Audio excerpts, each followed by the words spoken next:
Hey guys, welcome to Only in Asia. Today we've got a guest on the show, Chris Chappell from China Uncensored. Welcome, Chris. Hi, I'm Chris Chappell. Thanks for watching China Uncensored. All right, so what are we doing today? Today we are going to be talking about our top 10 Kung Fu movies. And these are all factually proven scientifically to be the best determined. Kung Fu movies. Any other list?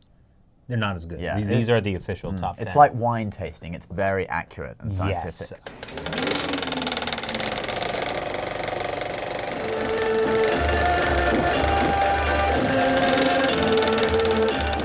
Okay guys, so our journey starts in the 1970s where some of the most classic Kung Fu movies are made. So the first one I'm going to pick, which is Drunken Master, in Chinese called 醉拳.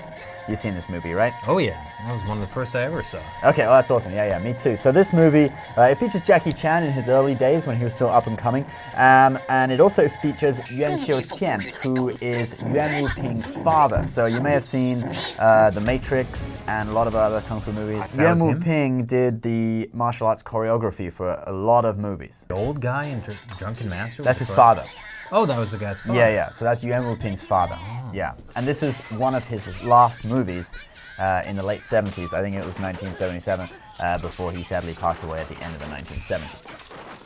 So it's pretty cool. It's a story about this kid who is a bit of a rascal, and he gets sent to train with this evil, nasty old man by his father, who does, but the old guy does this drunken kung fu, which he eventually teaches to his student, and it's a pretty cool training movie. It's got some pretty funny interaction between the two. 而家差唔多啦，真嘅？練醉拳啊，要有3分酒，而且係夠味嘅。哦。And it's a classic. Guy gets dog poop in his face.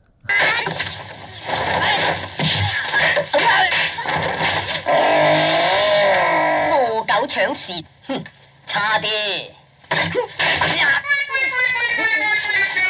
Oh yes. What more can you want in a movie?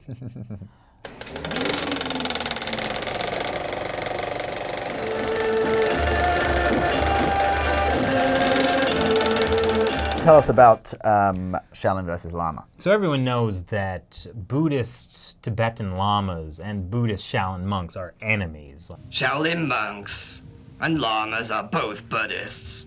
Why do we always have to fight each other? No more talk. I'm gonna beat you. So obviously. Just like the Dalai Lama now, right? Yeah, I mean, how many times have you seen him like punch people to death? All the time. All the time. Yeah. So if you want to learn more about that, you can watch Shaolin vs. Lama. It's basically about this guy. He's just a very good fighter, knows a lot of different systems, but then he actually meets a Shaolin Tiger Master.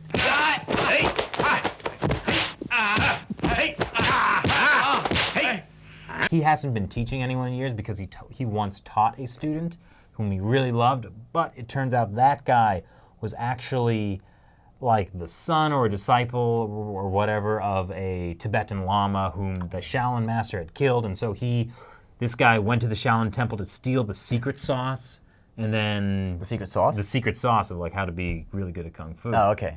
That wasn't literally a sauce. No, it actually steals the I Ching manual. Oh, yeah. Okay. Ooh. So he goes away, masters it, he's an evil Lama, comes back, kills everyone, except for this guy who learns the Buddha finger. And then they have to fight. Shaolin versus Lama. And Shaolin wins. Oh no, we can't tell them because we spoiled the movie. I don't know, the ending is pretty great. Is it? Well, you go ahead. Well, so he beats the Lama, obviously, but then he shows mercy and lets him live.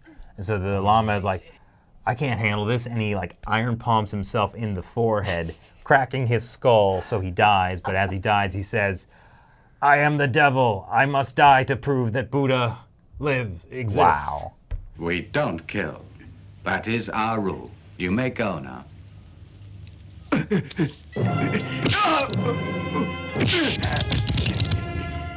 I am the devil.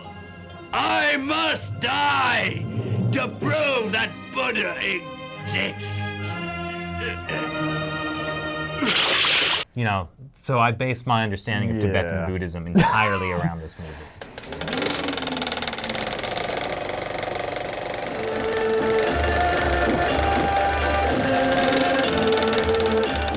Thundering Mantis. Right, well, I included this movie.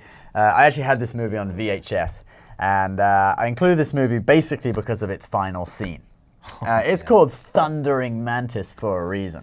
We both actually practice a style of Mantis, which is exactly like this movie. Everything we do is exactly Exactly, yeah. Even down to the way we break people's limbs by twisting them around. Almost as if it were just a cloth-filled sack. Okay, so this guy who knows the Mantis style, I forget whether it's his friend or his cousin or his brother or whatever, this other kid gets killed in front of his his eyes towards the end of the movie by this local gang or rival martial arts school. I can't quite remember. The bad guys. Anyway, the bad guy, he looks basically like Dracula. He's pretty pale. And so this guy sees his friend get killed and he goes crazy. I mean, he goes insane. This definitely... Literally, he goes insane. Literally. It's not like a moral ending, like where he holds back, doesn't kill the guy. He's out. It's not that he trains some special kung fu. He doesn't work hard. He goes insane. Yeah. And he thinks he's a mantis now. Yes, he has the mannerisms. You can see he's just crazy, and he just goes on a rampage and kills like 50 people, and he breaks their limbs in the manner we were talking about just previously. And of course ends with him killing the evil Dracula Kung Fu master and getting his revenge. But moral of the lesson is... I don't know. I don't think he slept soundly that night.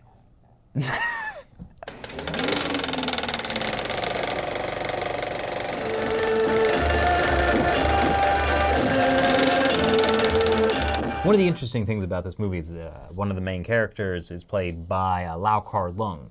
He directed a lot of really famous kung fu movies, including, well, some of the ones I'll get to later.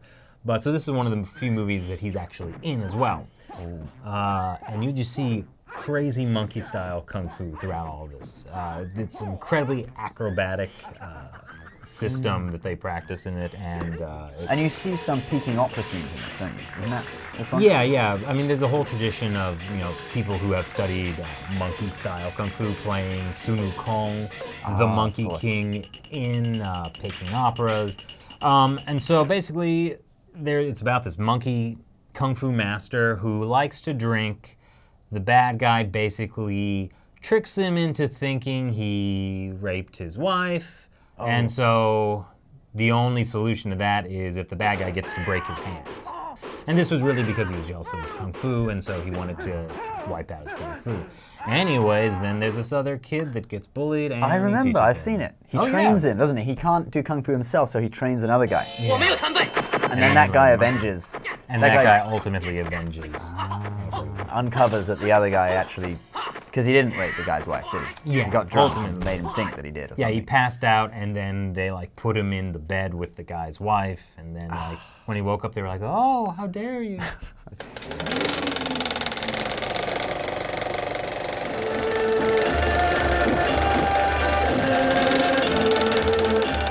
Okay, so now we're going to look at a movie by a real-life kung fu legend who I'm sure you've all heard of course, couldn't be anyone else than Bruce Lee. Fist of Fury is the kung fu movie where Bruce Lee has the famous scene where he beats up an entire Japanese karate school. There's that nationalism again. There was that nationalism. So the Japanese give Bruce Lee's school this sign that says "Sick Men of Asia," referring to the Chinese people. And that was a real-life thing, right? That was a real-life thing, yeah. China at that time, back in the turn of the century, at the end of the Qing dynasty, 1900s or whatever, it was referred to by some as the sick man of Asia because it was always like, it's getting invaded, it was getting, taken advantage of all over the place. Yeah. And so there's a lot of Chinese nationalist stuff actually in this movie. For example... A lot of Bruce Lee stuff had that kind of thing into it. There was I forget which one it was, but where he went to a park in Hong Kong and there was a sign that said, "No dogs and Chinese allowed." I'm pretty sure that's this one. It's this one as well? Yeah, it is, because that kind of, it's building up, all this because the Japanese nationalistic sentiment. Yeah, because the Japanese are allowed, and it says no dogs or Chinese allowed, and then someone walks in with a dog, and the guy guarding it doesn't care. Yeah, there's already just no, and then Bruce Lee. He kicks the sign. And so this apart from the the movie where the scene where he beats up the entire Japanese school. It's got some pretty classic scenes. The one where he picks up the rickshaw with the Japanese guy. Hey, what is this? I want to ask you something. Huh? It's you? In it to intimidate him, and then he of course has to fight this Westerner at the end. The Japanese employed a Westerner This is not the Chuck Norris fight. not the Chuck Norris one. That's Way of the Dragon. Yeah. And this movie, actually, I'd thoroughly recommend watching this one, but there was also a remake with Jet Li called Fist of Legend, which, you know, if you're not into watching super grainy, old-fashioned looking movies, you could check out Fist of Legend. It's the same story, remade, I think, in the 90s with Jet Li. It's just as cool. You know, obviously the thing about Bruce Lee is, you know, he was as good in real life as he was on screen. You don't really get that feeling with Jet Li. He's more of a performer. But Fist of Legend is also a really cool movie based on the same story.